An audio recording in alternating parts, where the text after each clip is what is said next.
আসসালামু আলাইকুম বন্ধুরা, কেমন আছেন? আপনাদের সবাইকে স্বাগত। বন্ধুরা, আজ আমরা কথা বলবো 2018 সালে মুক্তিপ্রাপ্ত একটি বাংলাদেশি হরর মুভি নিয়ে, যার নাম হচ্ছে স্বপ্নের ঘর অর্থাৎ দ্য ড্রিম হাউস। গল্পটি শুরু হয় এক ইয়াং মেয়েকে দেখানোর মাধ্যমে, যে নিজের বার্তাকে রিল্যাক্স ভাবে গোসল করছিল আর কারোর সাথে ফোনে কথা বলছিল। মেবি সে কোনো তার বন্ধুর সাথে কথা বলছিল, কারণ কথাগুলো ছিল বেশ ব্যক্তিগত। তার কথাবার্তা শুনে আমরা বুঝতে পারি সে রিসেন্টলি অ্যাবর্শন করেছে, কারণ তার এখন পরিবার শুরু করার কোনো ইচ্ছেই ছিল না। আর এখন সেটা নিজের ক্যারিয়ার নিয়ে ফোকাস করতেছে।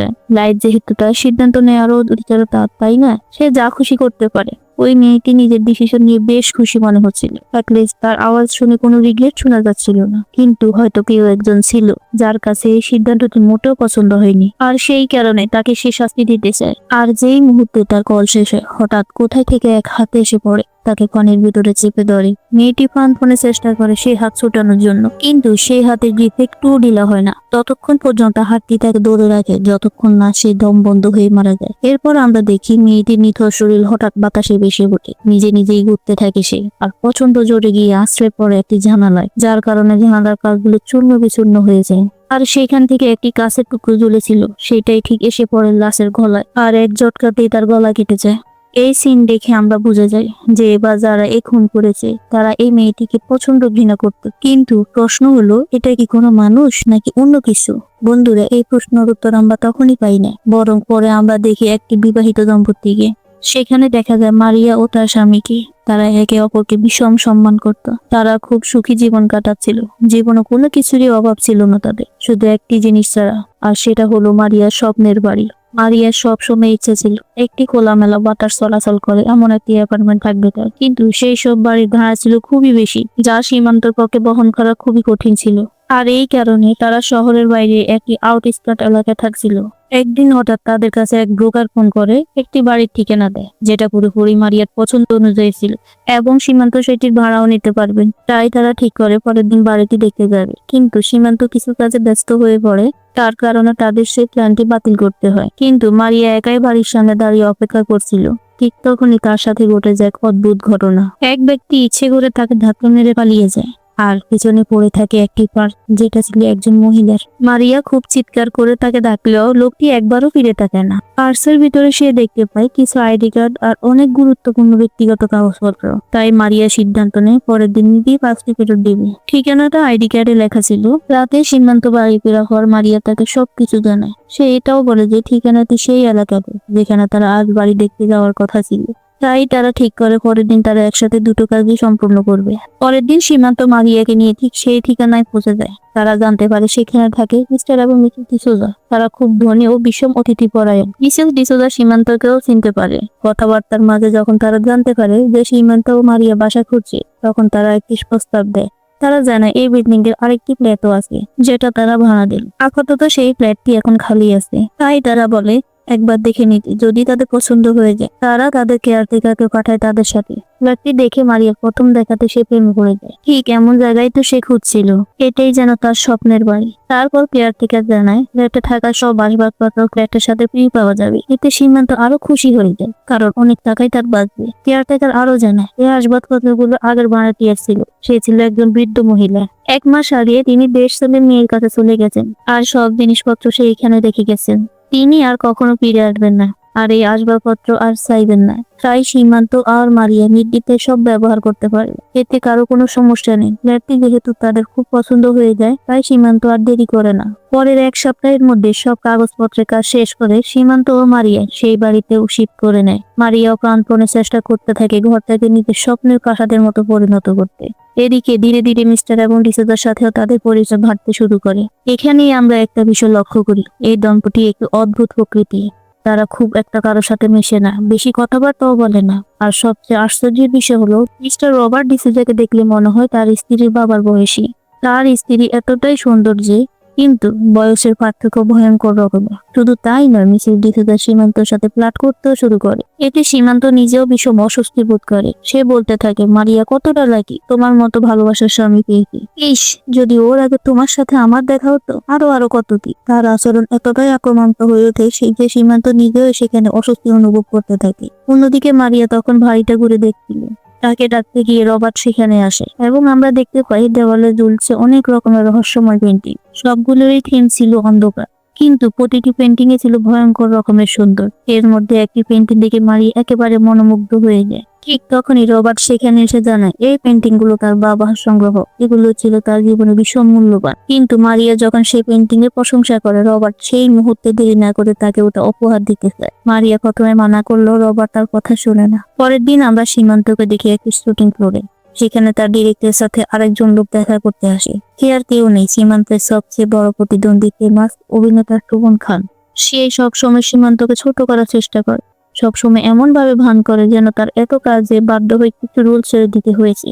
আর সেসব রোলই নাকি সীমান্তর মতো অভিনেতারা পেয়েছে। সীমান্ত তার ইঙ্গিত ভালোই বুঝতে পারে, এতে ভীষণ অপমানিত অনুভব করে। শোভনকে দেখলেই তার রাগ মাথায় চলে যায়। সেদিনও ঠিক তা হয়। রাগে ফুঁসতে ফুঁসতে যখন সে কোনো মতে কাজ শেষ করে বাড়ির দিকে রওনা দিচ্ছিল, ঠিক তখনই হঠাৎ করে তার সামনে হাজির এক অদ্ভুত আত্মা। আর সেই আত্মার দাদার মতো কথা বলতে শুরু করে। মানুষের হৃদয় তার সবচেয়ে বড় শত্রু, কিছু পেতে হলে কিছু হারাতে হবে। সীমান্ত এসব কথার কোনো মানেই বুঝতে পারে না। তাছাড়া এসব কিছু বোঝার মতো তার মনও ছিল না। সে আত্মাটাকে কিছু বলতে যাবে, ঠিক তখনই আত্মাটি হঠাৎ অদৃশ্য হয়ে যায়, যেন সে শুধু এই দুটো লাইনই বলতে এসেছিল তাকে। একই সময় আমরা মারিয়াকে দেখি মিসেস ডিসুজার সাথে কথা বলতে। মারিয়া রবার্টের পেশা নিয়ে আগ্রহী ছিল। দুইটা প্রপার্টি, এত বিলাসবহুল জীবন, সে জানতে চায় আসলে তারা কি করে। কিন্তু উত্তরে মিসেস ডিসুজা বলে সে নিজেও জানে না, কারণ সে রবার্টকে কখনো জিজ্ঞেসই করেনি এ সম্বন্ধে। স্বাভাবিকভাবে এই উত্তরটা ছিল বেশ অদ্ভুত। বিষয়টা এড়িয়ে যাওয়ার জন্য মিসেস ডিসুজা উল্টো মারিয়াকে প্রশ্ন করে, সে সারাদিন একা থাকে, বোর হয় না? তোমরা ভেবে নিচ্ছ না কেন? মারিয়া একই প্রশ্নও তার কাছে করে, কিন্তু সে আরো অদ্ভুত এক উত্তর দেয়। বলে তারা সঠিক সময়ের অপেক্ষা আছে, অন্ধকারকে আলোর রূপ দেওয়ার সময়। এই কথার মানে মারিয়া তখন বুঝতে পারে না, কিন্তু গল্পের শেষে আমরা সবাই সেটাও বুঝে যাব। এদিকে সীমান্ত বাড়ি ফিরে এলেও মিস্টার ডিসুজা তাকে পার্কিং লটে থামিয়ে দেয়। তাকে সঙ্গে করে নিয়ে যায় একটি রেস্টুরেন্টে। কথায় কথায় সে একই প্রশ্ন করে, তোমরা ভেবে নিচ্ছ না কেন?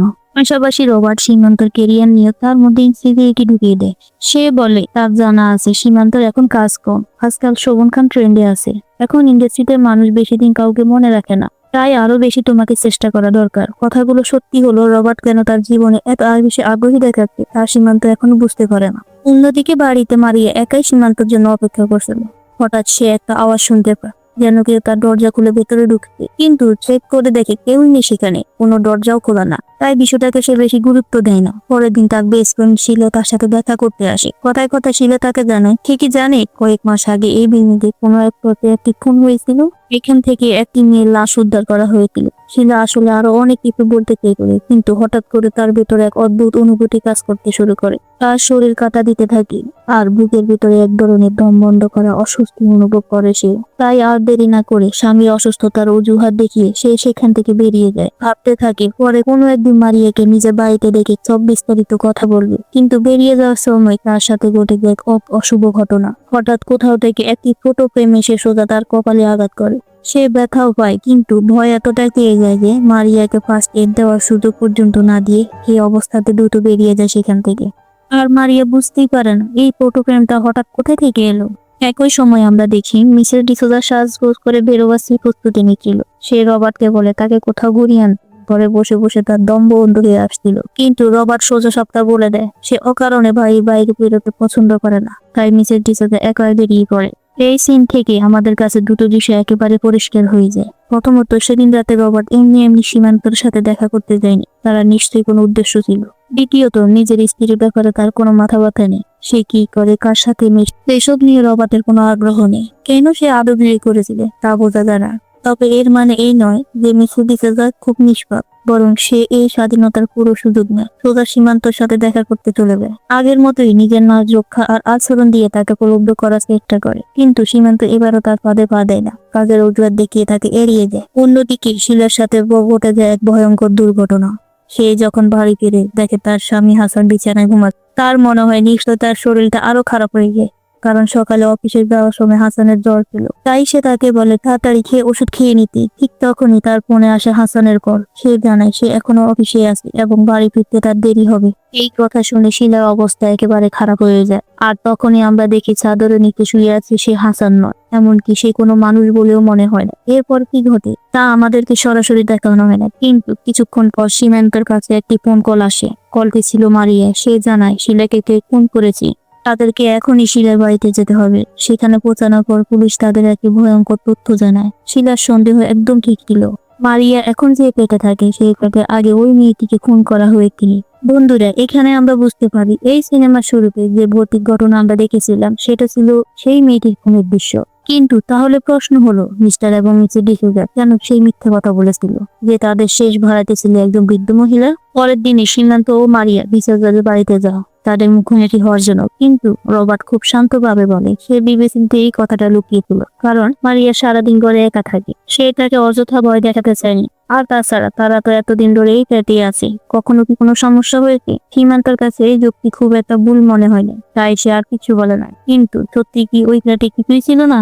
রাতে মারিয়া যে আওয়াজগুলো শুনতো, বারবার কারো উপস্থিতি অনুভব করতো, এটা কি স্বাভাবিক? আর সেদিনই শিলার উপরে ফটোফ্রেমটি পড়ে দেওয়া, এসব কি কাকতালীয় কোনো ঘটনা?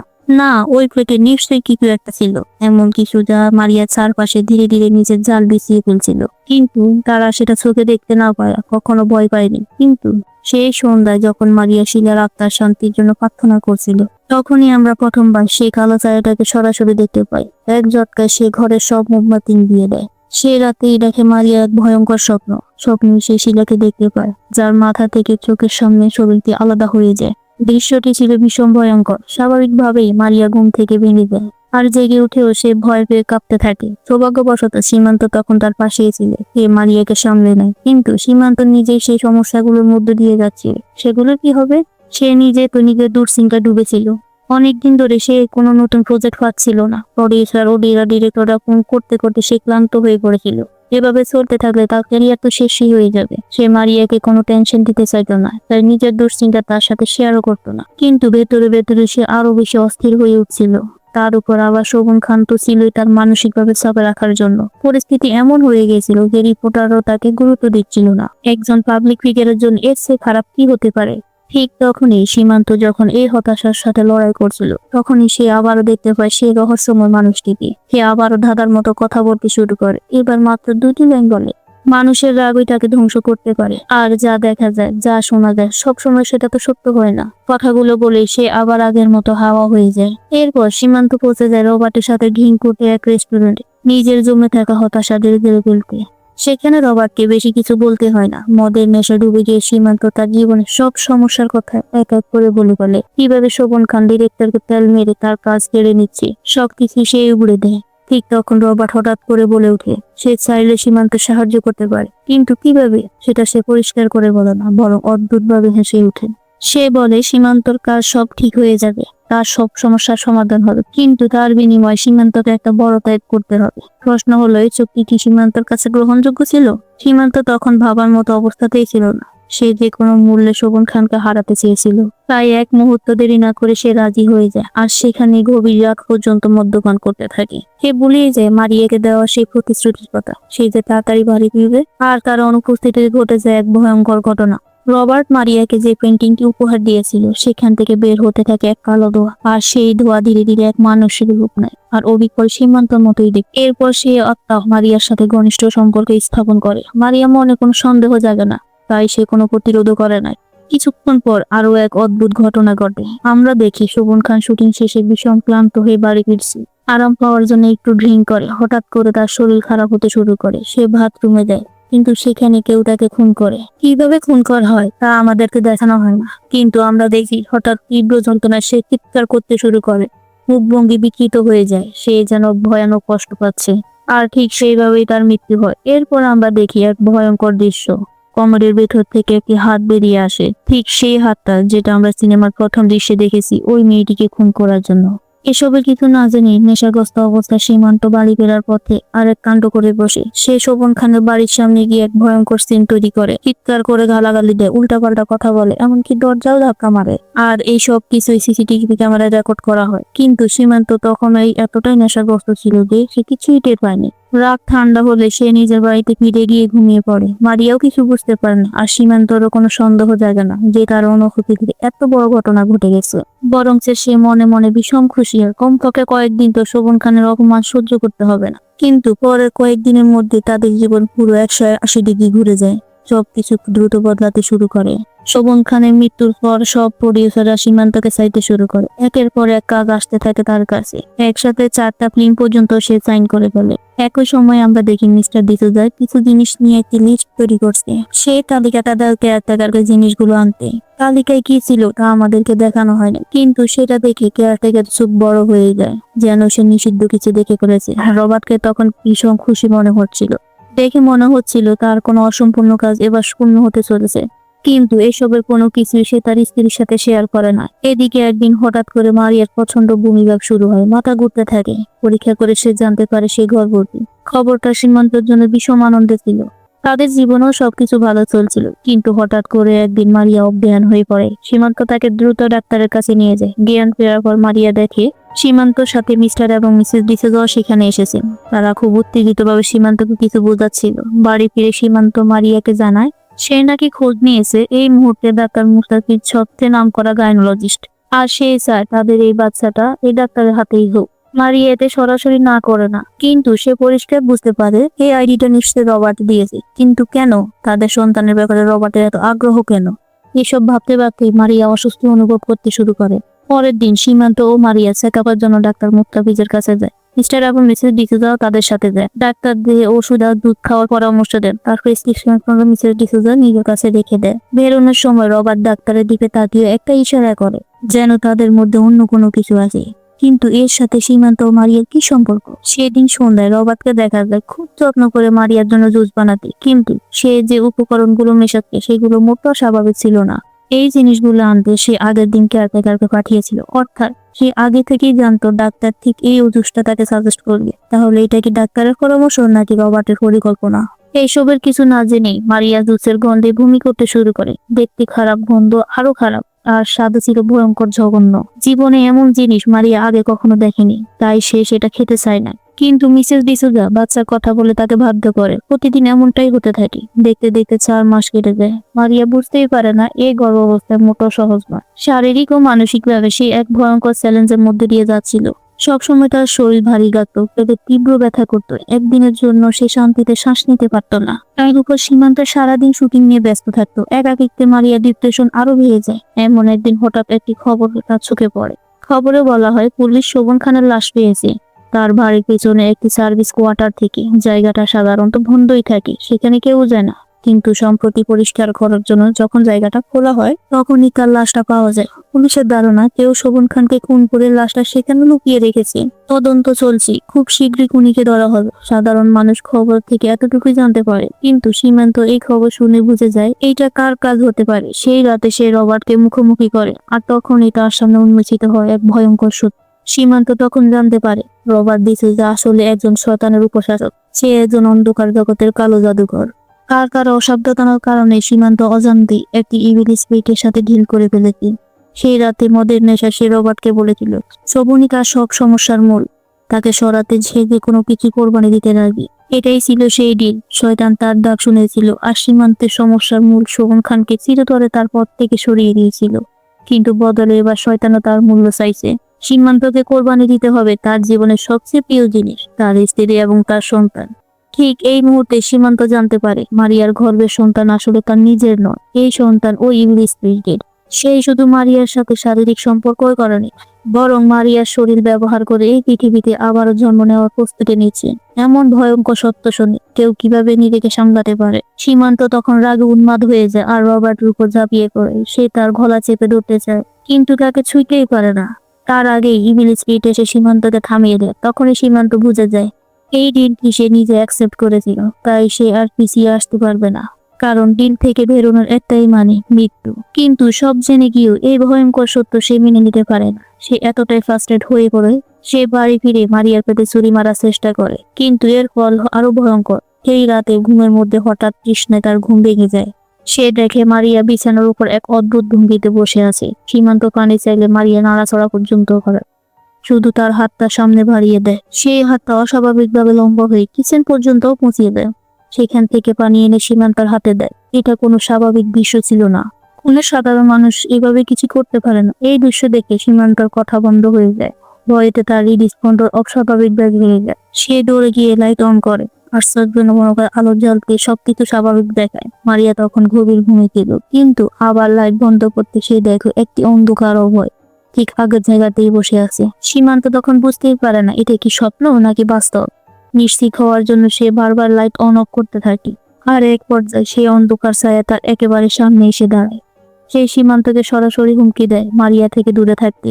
এরপর থেকে সীমান্ত তাই করে, সে মারিয়াকে যতটা সম্ভব এড়িয়ে চলতে শুরু করে। মারিয়া তাকে ভুল বুঝে, রাগ করে, কিন্তু কিছুই হয় না। এই সময় ঋতুজার পরিবারে শুধু মারিয়ার দেখাশোনা করছিল, কিন্তু কেন? মারিয়া মনে তাদের অতিরিক্ত যত্ন দিয়ে সন্দেহ জাগতে শুরু করে। আর এমনিতেই শুরু থেকে রবার্টকে তার পছন্দ ছিল না, তার মধ্যে কিছু একটা অস্বাভাবিকতা ছিল। একদিন কৌতূহলবশত মারিয়া গুগলে রবার্টের নাম সার্চ করে, আর সেখান থেকে সেই পায় এক আশ্চর্যজনক তথ্য। একটি নিউজ রিপোর্টে লেখা ছিল রবার্টের বাবা ক্লেমেন্ট একজন অত্যন্ত শক্তিশালী ব্ল্যাক ম্যাজিক প্র্যাকটিশনার ছিলেন। তাকে the greatest level on earth বলা হতো। রবার্ট ছিল তারই ছেলে, কিন্তু 1980 সালে হঠাৎ একসাথে অনেক শিশুর লাশ পাওয়া যায়। তদন্তে বেরিয়ে আসে এসব কিছুর পেছনে ক্লেমেন্ট গোমতের হাত ছিল। পুলিশ তাকে গ্রেপ্তার করতে গেলে সে হঠাৎ করে নিখোঁজ হয়ে যায়, যেন সে বাতাসে মিলিয়ে যায়। সেদিন থেকে আজ পর্যন্ত তার আর কোনো খোঁজ পাওয়া যায়নি। এসব পরে মারিয়া পুরোপুরি ভেঙে যায়, সে বিভ্রান্ত হয়ে যায়। ঠিক পরের দিনই পুলিশ সীমান্তর বাড়িতে হাজির হয় তাকে গ্রেপ্তার করতে, কিন্তু তারা কোনো প্রমাণই ঠেকাতে পারে না। সিসিটিভি ফুটেজ চালু করলে ভিডিওর বদলে একটি আইটেম গান চলতে শুরু করে। এমনকি সীমান্তর ড্রাইভিং লাইসেন্সও তার পকেট থেকে হঠাৎ উধাও হয়ে যায়। পরে দেখা যায় সেটি পৌঁছে গিয়েছিল কেয়ারটেকারের কাছে। ঠিক এমন সময় হঠাৎ একদিন মারিয়ার লেবার পেন শুরু হয়ে যায়। সীমান্তকে ফোন করলে সে ফোন রিসিভ করে না। বাধ্য হয়ে মারিয়া একাই হাসপাতালের দিকে রওনা হতে থাকে, কিন্তু রবার্ট তাকে যেতে দেয় না। সে মারিয়াকে কিডন্যাপ করে একটি গোপন জায়গায় নিয়ে যায়। সেখানে উপস্থিত হল মিসেস ডিসোজা, কেয়ারটেকার আর ডাক্তার মুস্তাফিজ। এখানেই আমরা প্রথমবার রবার্টকে তার আসল রূপে দেখি, আর তার আসল উদ্দেশ্য স্পষ্ট হয়ে যায়। আসল সত্য হলো তার বাবা ক্লেমেন্ট এই পৃথিবীতে শয়তানকে জন্ম দেওয়ার চেষ্টা করছিল। সেই প্রক্রিয়াতে তার মৃত্যু হয়, কিন্তু রবার্ট তার বাবার কাজ চালিয়ে যায়। আর আজ তার সেই পরিকল্পনা সফল হতে চলেছে। মারিয়ার গর্ভ থেকেই জন্ম নেবে শয়তানের সন্তান। একই সময় আমরা দেখি সীমান্তকে, সে একা দাঁড়িয়ে নিজেকে দোষ দিচ্ছে। ঠিক তখনই আবার হাজির হয় সেই রহস্যময় মানুষটি। এবার জানা যায় সে আসলে কোনো মানুষ নয়, সে একটি আত্মা, নাম তার অ্যালেক্স। সীমান্ত ফ্ল্যাটে যে মেয়েটি মারা গিয়েছিল সে ছিল অ্যালেক্সের স্ত্রী। রবার্ট তাকে লোভ দেখিয়ে ফাঁদে ফেলে দেয়। অ্যালেক্সের স্ত্রী তখন গর্ভবতী ছিল, কিন্তু সে সন্তান চায়নি, তাই সে গর্ভপাত করায়। এর শাস্তি হিসেবে তার মৃত্যু হয়। সেই ইবিলিস কিড অ্যালেক্সকেও মেরে ফেলে, কিন্তু মৃত্যুর পরে তাদের আত্মা মুক্তি পায়নি। তারা দুই দুনিয়ার মাঝখানে অতৃপ্ত আত্মার মতো ঘুরে বেড়াতে থাকে। তাদেরকে মুক্তি দিতে পারে শুধু এমন কেউ যার সাহস আছে রবার্টের মুখোমুখি হওয়া। রবার্টের মৃত্যুতেই তারা মুক্তি পাবে। স্পষ্ট করে না বললেও আমরা বুঝতে পারি শুরুতে যে লোকটি মারিয়াকে ধাক্কা দিয়েছিল কেউ অ্যালেক্সের পক্ষে ছিল। ইচ্ছে করেই সে নিচে ডিজিটাল ক্লাস ফেলে দিয়েছিল, যাতে সীমান্ত আর মারিয়ার সাথে হিজুদার পরিবারের যোগাযোগ হয়। সে শুরু থেকে বারবার সীমান্তকে সতর্ক করেছিল, কিন্তু সীমান্ত কখনো বুঝতেই পারেনি। এবার অ্যালেক্স সীমান্তকে সাহস দেয়, কারণ যে কোনো শয়তানি শক্তির থেকে অনেক বেশি শক্তিশালী ভালোবাসা। যদি সীমান্ত নিজের ভয়কে জয় করতে পারে, তাহলে সে শুধু মারিয়াকে নয়, আত্মাগুলোকে উদ্ধার করতে পারবে। সীমান্ত ঠিক সেটাই করে। অ্যালেক্স তাকে সাহায্য করে মারিয়ার কাছে পৌঁছাতে, কিন্তু তার আগে রবার্টের তৈরি করা একের পর এক সব বাধার সাথে লড়তে হয় তাকে। একে একে সবাইকে পরাস্ত করে সীমান্ত। কেয়ারটেকার আর ডাক্তার মুস্তাফিজও তার হাতে মারা যায়, কিন্তু আসল লড়াই শুরু হয় যখন সীমান্তকে রবার্টের অমানবিক রূপের মুখোমুখি হতে হয়। মাত্র 2 সেকেন্ডও সে তার সামনে টিকতে পারছিল না। তাকে বাঁচাতে গিয়ে মিসেস ডিসুজাকেও রবার্টের হাতে প্রাণ দিতে হয়, কিন্তু সীমান্তের অবস্থা ভীষণ খারাপ হয়ে যায়। কিন্তু সে একটুও হাল ছাড়ে না। শেষ এক মুহূর্তে সে রবার্টের কাপড়ের উপর আগুন লাগিয়ে দেয়, আর সেই আগুনে জ্বলে রবার্ট পুরো ছাই হয়ে যায়, আর রবার্ট সেখানেই মারা যায়।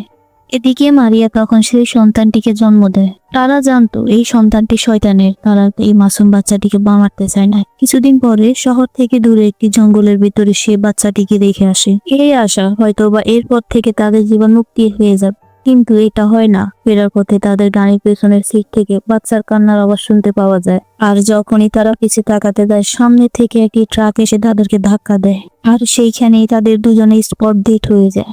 তাহলে কি এখন তাদেরও আত্মা অ্যালেক্সও তার স্ত্রীর মতো দুই দুনিয়ার মাঝখানে আটকে যাবে? বন্ধুরা, এই কাহিনীটি এখানেই শেষ হয়, আর আমি আশা করি তোমাদের কাছে অবশ্যই ভালো লেগেছে। কমেন্টের মধ্যে তোমাদের ওপিনিয়ন বলে দিও। আজকের জন্য এখানেই শেষ। থ্যাংক ইউ সো মাচ বন্ধুরা। খুব শীঘ্রই আবার দেখা হচ্ছে নতুন আরেকটি ভিডিও নিয়ে। Bye bye, take care, tata.